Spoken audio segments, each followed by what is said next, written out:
Baseball Report. I'm Ramon Scott and I'm joined by Dave Dickens of EastCountySports.com. And Dave, we got a couple of buddies together for our show this week. First of all, we brought in a ringer from Mount Miguel High School, sophomore Thomas Ringer, and then we brought in a man who's approaching the all-time record for strikeouts in San Diego County.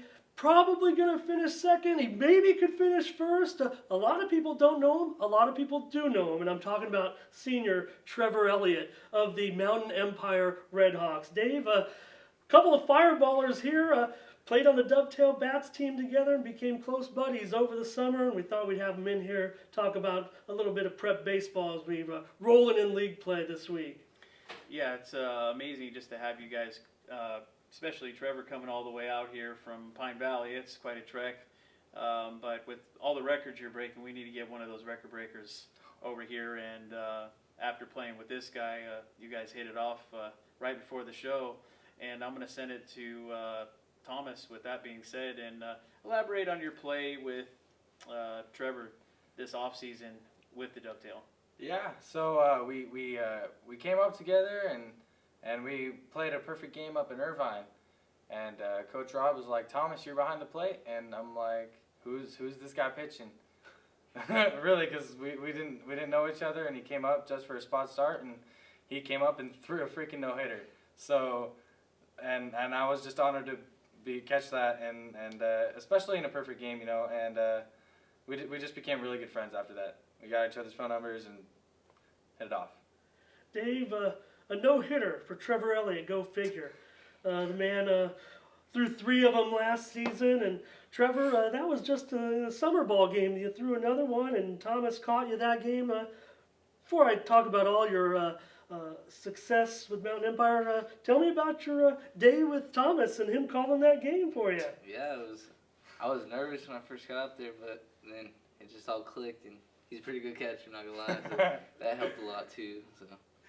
Dave, Trevor Elliott getting nervous? I know what he's talking about. He's getting together with a summer ball game with maybe some guys he didn't know or hadn't played with, so maybe he was a little bit nervous there, but it sounds like Thomas got him settled in real good, and Trevor does what he does best, and that's mow down hitters.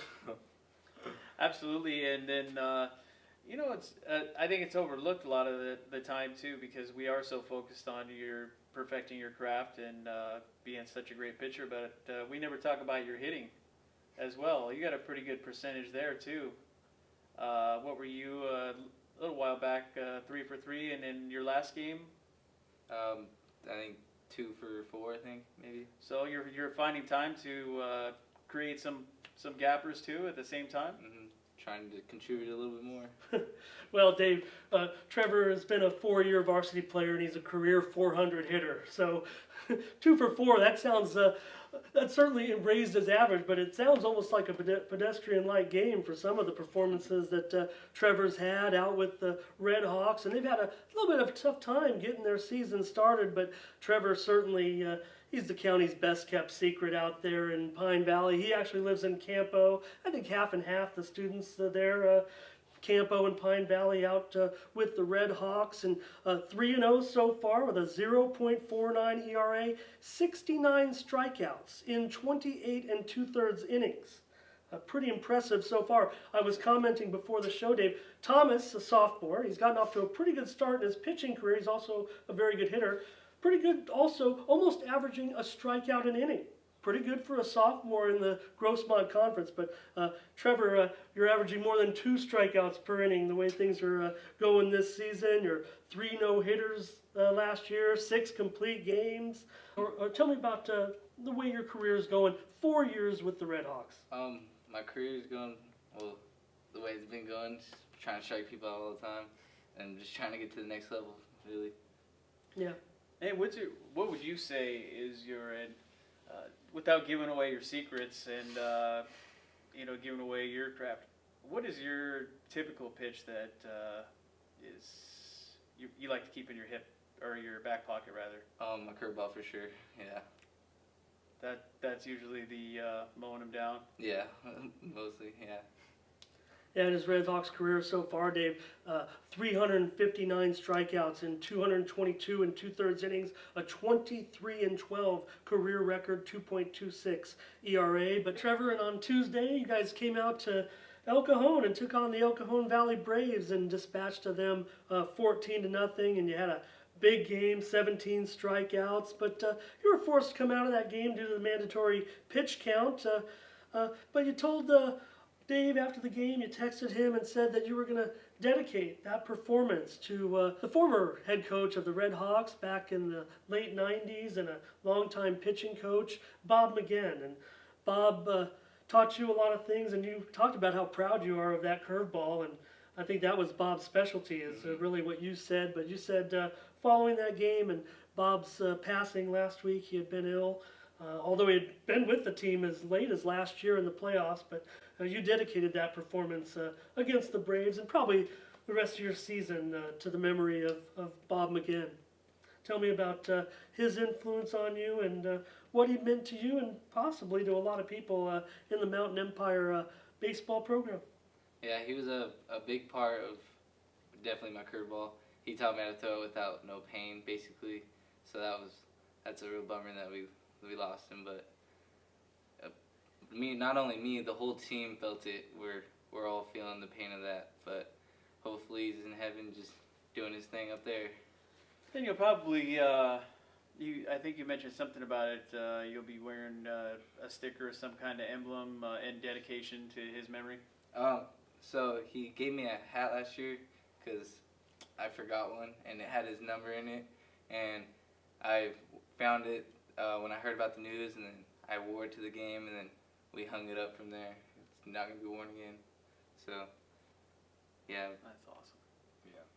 Well, Dave, every time Trevor takes the mound, I think probably for the rest of his career, when he needs that big strikeout and he's going to pull out old Uncle Charlie and pull the string, I think he'll be thinking about Coach McGinn every time he relies on that curveball to get another punch out. All right. Trevor, we're 4-4 this season, including a forfeit win. We got over Borrego, and we're scheduled to play Borrego to get the league going over the next 2 games. And, well, we had that great playoff run last year all the way to the championship game. Tell me about that postseason run, first trip to the playoffs, and you got pretty deep. I know it was disappointing the way Tri-City Christian handed us that lopsided defeat, but certainly a great run and must have been terribly exciting for you guys. Oh yeah, it was so much fun. We were, playoffs, it was just a lot of fun just going out there and just playing baseball like we always do. Some close games too for sure in the playoffs, but ultimately just to get to the championships, that was really fun. Just get there and play on a nice field like that. Pretty good. And how about some other, we haven't mentioned that yet, some of your teammates that have helped you achieve this success, maybe that catches you regularly that you could mention and are helping you out with this season? This season, for sure, JACOBE NOLAND, he's been a good part of our team. Another backup pitcher, which is really good. He's coming up for sure because he's pretty young. So by his senior year, I expect him to do a lot of good things too.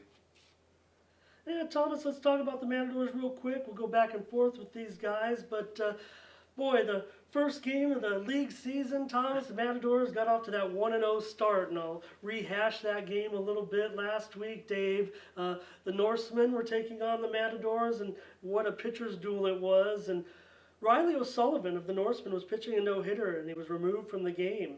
And the Matadors came on to win that game, overtaking the Norsemen for the victory, and they were in first place after that first game, a 5-3 win. But the Matadors in that game scored 5 runs in the 6th inning after they went without a hit. Trevor Darby had a big 2-run double with 2 outs, and boy, Thomas, Nico Camacho, Ricardo Partida, Austin Ortiz, Jojo Castillo, he had an RBI hit. Cameron BEAUZEC, the heart and soul of this team this year, along with Nico, he had a big RBI in that rally, and you guys just put that no-hitter mentality right behind you when you got in that rally, huh? Oh yeah, yeah. We were done. We were done.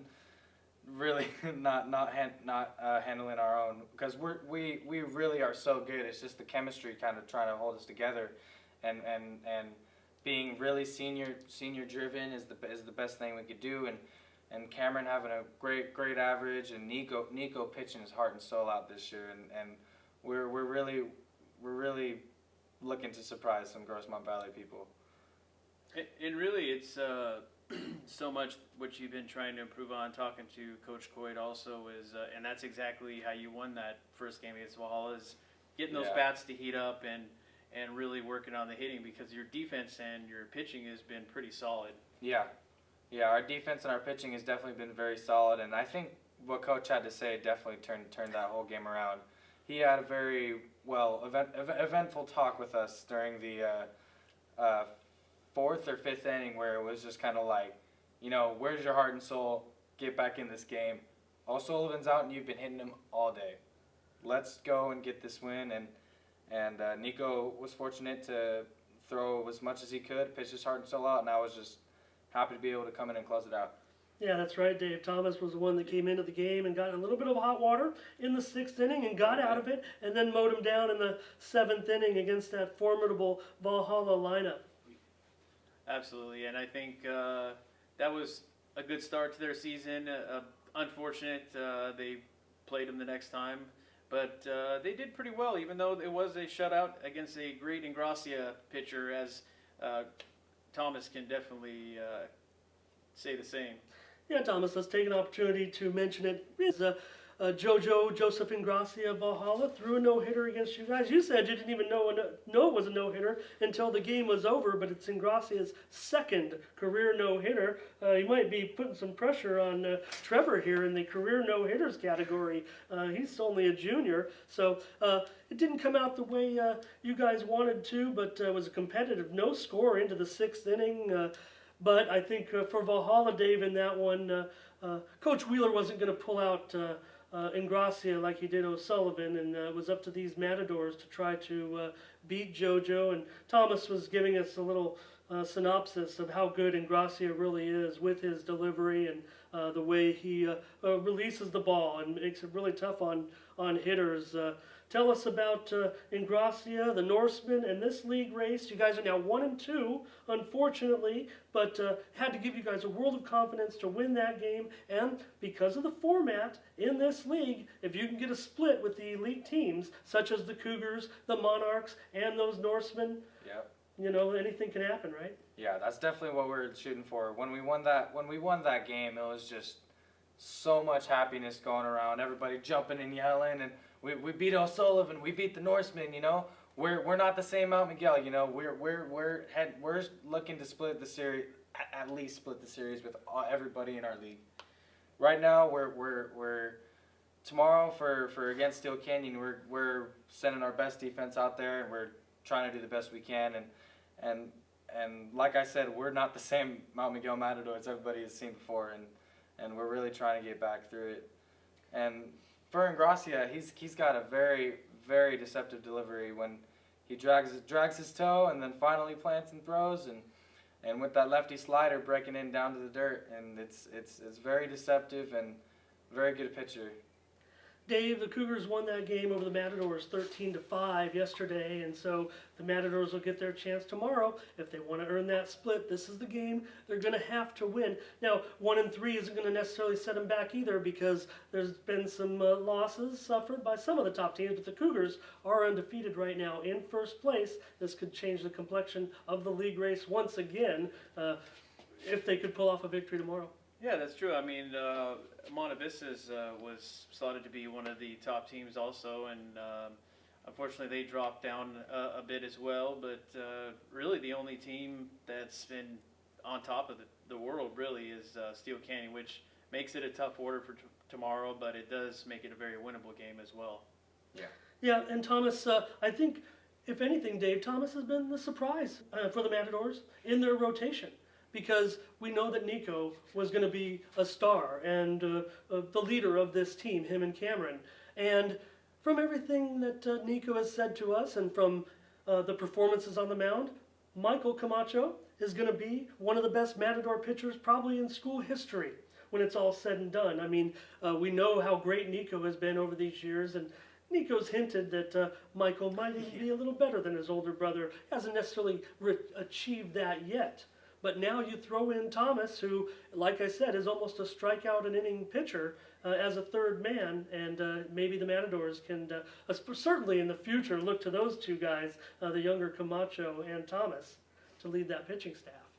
Yeah, I think that, I mean, really with you adding to it, Thomas, and those two, I know Coach likes to limit sometimes and utilize both of those pitchers, especially if it's a winning situation. Something similar, a formula he wanted to use against, I think it was against Hoover, is pitching them only 30 pitches each.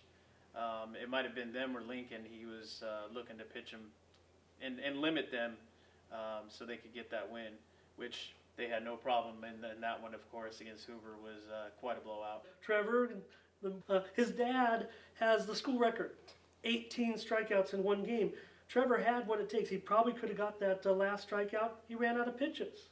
It's the rule. You can only throw so many pitches, and he had to come out of the game. So his goal, kind of privately, is to beat his dad or tie his dad's record of 18 strikeouts. And as I said, Trevor is rising up the charts on the all-time strikeout list in San Diego County. He's moved into the top 5 now, and he'll pass 4th, 3rd, and 2nd with probably just his regular routine this season and his expected success. It's going to be tough to catch the #1 pitcher for strikeouts in the county, almost 500 strikeouts. But Trevor, you're on your way there, and boy, you had some mentor, huh? Yeah. Maybe the greatest pitcher until your arrival in Mountain Empire history. What's your relationship? What's your relationship with your dad? I imagine as a pitching coach, an instructor, if you will. He's taught me everything, basically, growing up and everything, and he just keeps me in the zone all the time, keeps me focused and tell me what I'm doing wrong so I can fix it, and he's just always there to help me out. Dave, last week in a 5-1 win over Vincent Memorial, Trevor had 15 strikeouts. He was a little off that day. Last week, you guys were scheduled to play Gulliver Prep. And they came all the way from Coral Gables, Florida to play 3 games out here, and the skies were a little threatening. If you remember, Dave, we talked about it last week. We missed a few games, Tuesday and Wednesday, I think. Right. But you guys got a couple innings in against Gulliver Prep, and the rains came. But you had a good time meeting some new kids in the gym. You guys had a little tri-tip dinner that was scheduled. What happened there? You guys need games, and the rain gets in the way. Yeah, it was a bummer that it got rained out, but it was cool to meet some new people from Florida, even though we didn't play the game all the way. But yeah, new experience is always fun. And how was the tri-tip? It was good, for sure. Well, you mentioned Jacob Nolan, your teammate, and his dad is the coach of the RedHawks now over the last 2 seasons. And I think Jacob kind of represents the future of the RedHawks and their potential success, especially with dad coaching. But I wanted to mention another player on the RedHawks, senior MACKENZIE Nolan. I referred to it a little bit last week, Dave, but MACKENZIE's been there when the RedHawks have needed her.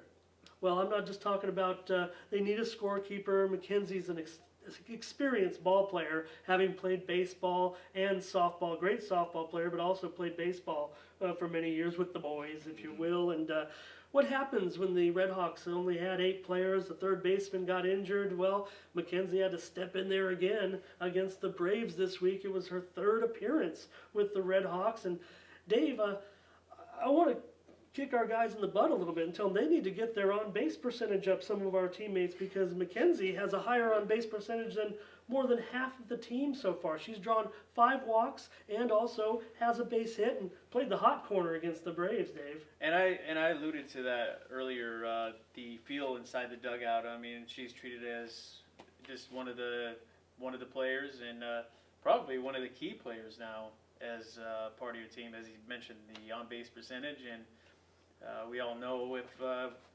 we need to play small ball and she's going to help you out, we definitely need to be on the base paths. And what's her speed like on is that her next goal, is that steal a couple of bags? I don't know, maybe. I'm sure she just wants to hit it pretty hard somewhere, get in the gap or something. Trevor, which players on your team, do you see making the biggest improvement? I talked about the struggles a little bit. Some of our guys are having trouble making contact, getting on base. Who do you think? Who do you see as maybe the most improved RedHawks the rest of the season? I would say probably Sean Hodge because he's always willing to learn. I mean, you gotta tell him a couple times, but he'll get it, and he's just been pushing harder. He's getting there for sure. And which teams do you see in the league as being the tough ones? We've got Calvary Christian, Ocean View, Rock Academy. Calvary's gonna be a tough one. They were tough last year, and hopefully that's a really good game this year. Keep it close, hopefully. Dave, the Bats are going to have to improve. The RedHawks are going to make the strides that they did in the playoffs last year and get all the way to that championship game. They're going to be up against the likes of Pacific Ridge, Orange Glen, Morse, High Tech Chula Vista, another good ball club, and Liberty Charter in the Division 5 playoffs. So they had that big run last year, but they'll probably have to turn it up with the offense. Yeah, I think as we mentioned a couple of weeks ago too, one of the I think you might have split with them, but Liberty Charter is one of the schools that are coming up now too in the D5. They're definitely being more respected. Newer program, but they're definitely someone to be reckoned with. Do you agree? Yeah. They hit way better the second game versus us than the first game, but yeah, they should be a good team coming up. And Thomas, just have a few more questions about the rest of your teammates. On the Matadors, talked about some of those veterans, guys like Nico and Cameron. You talked about that senior leadership and how you guys have needed that. But what about guys like you, JoJo, J.D. Laverdier? Hey, we know all about J.D. from football season, but what about him on the baseball field? JD is definitely one of those big key players on our team too, especially just being a sophomore. You know, that's going to be the next class for us. Along with me, Michael, JD, JoJo, we're all really striving to be the future. You know, JoJo, not many know, but he can throw it a little bit. Michael, as we know, definitely can throw it. JD is going to be a great asset to the team. So it's. And what is his what's his call sign out on the field now? Is it QB1? QB1. That's QB1 right there, man. Don't hit our QB1. That's our guy. No doubt about it. All right, guys. Well, I want to thank both of you for coming in. Want to just mention, Dave, that really an honor to have Trevor in here. He made the 45-mile trek to come see us and be interviewed by us. And also want to thank Thomas for making that 1.5-mile trek to come in here to the studio at Mount Miguel High School. And good luck to you against the Cougars. Going to need that win. Yep. And Trevor, of course, good luck to you in the future. We know we're going to be reading headlines about your play all season as you mow those guys down in your league, and I think it'd be great. He went up and visited the Griffins today. Hey, Trevor's got some potential, and there still could be something in line for Trevor, and we want people to see what he does this season and what he can accomplish and how far he can get. But I think it's real exciting. Grossmont obviously had a great season last year. They've off to a little bit of a rough start for them. They're still off to a decent start this year, and they got a lot of great players on that team. Trevor went up and saw the Griffins play today, so I think that's a real interesting development. Yeah, absolutely. And I mean, we got one from real close by too, a legend in his own from Granite Hills, Trevor Hazelhurst, playing up there. So you might, as you guys as a pair, could really do some damage come next year. Trevor, would that be satisfying to you to get a chance to play with the Griffins? I think people should take note of your success and think that there might be something else in your future. But you really liked what you saw out there today. Tell me about your trip to see Grossmont today. Yeah, it was went out there, checked out the game, see the competition, met the coach, talked to him for a little bit. Just gonna go check it out and see what's from next there. I hope everyone keeps their eye on our stories about Trevor. We'd be excited if he goes to Grossmont, but you're talking about a kid here who's going to be approaching 500 career strikeouts, striking out over 2 batters a game, and can swing a mean bat as well. So thank you, Thomas Ringer of the Matadors. Thank you, Trevor Elliott of the RedHawks. Thank you, Dave, for getting our guests here on the East County H12 Prep Baseball Report. For Dave Dickens, I'm Ramon Scott. Thank you for joining us.